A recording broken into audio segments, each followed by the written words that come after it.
How to turn off picture in picture on iPhone 12.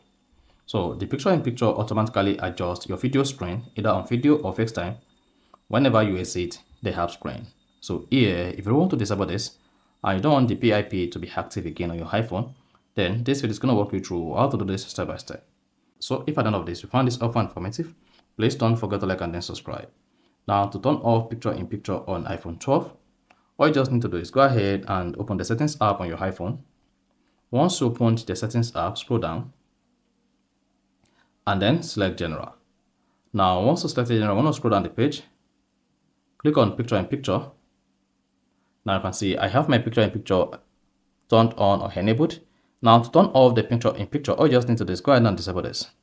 Then you should see when you swipe up to go home or use other app, videos and FaceTime calls will automatically continue picture in picture. So that's why you see some of your call in a rectangular form here or triangular form here whenever you exit the video call page.